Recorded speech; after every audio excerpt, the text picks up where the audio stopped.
Écoutez, en tout cas, moi je trouve que ce mouvement est très choquant.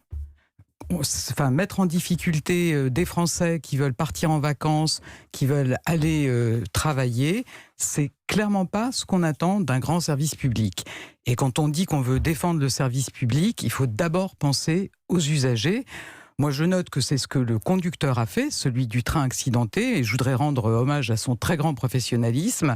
Mais effectivement, je pense que vis-à-vis des Français qui ont été très pénalisés ce week-end, il faut évidemment penser aux suites qu'on donne à ce mouvement. Mais qu'est-ce qui garantit aujourd'hui qu'une telle situation qui a pris tout le monde par surprise ne va pas se reproduire? C'est pour ça que je vous pose et j'insiste sur la question des sanctions disciplinaires. Est-ce qu'il faut les prendre pour qu'il n'y ait pas, ou alors, en tous les cas pour qu'on prévienne ce genre de mouvement surprise? Je pense que effectivement, les procédures qui existent pour permettre aux salariés, aux cheminots d'exercer leurs droits dans le respect des usagers, avec notamment des préavis où on peut prévenir à l'avance les gens que les trains ne vont pas circuler, n'ont pas été respectées.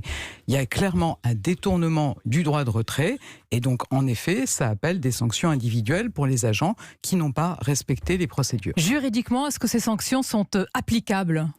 Mais je pense qu'il n'y a pas de doute sur le fait qu'on a un détournement du droit de retrait. Vous savez, quand on a des TGV, quand on a des trains de nuit, des trains intercités, des RER, ça n'est absolument pas le même matériel, ça n'est pas la même organisation, qui n'ont pas circulé, on n'est pas dans le droit de retrait. Oui, mais Elisabeth Borne, encore faut-il le prouver. Là, vous nous faites une appréciation politique de la situation. L'appréciation juridique n'est pas de votre ressort. Alors, on va laisser les tribunaux se prononcer le cas échéant. Je vous dis simplement qu'un conducteur de TGV qui pose le sac, alors que ça n'est pas le même matériel, les conducteurs des trains de nuit, je ne vois pas le rapport avec le TER accidenté.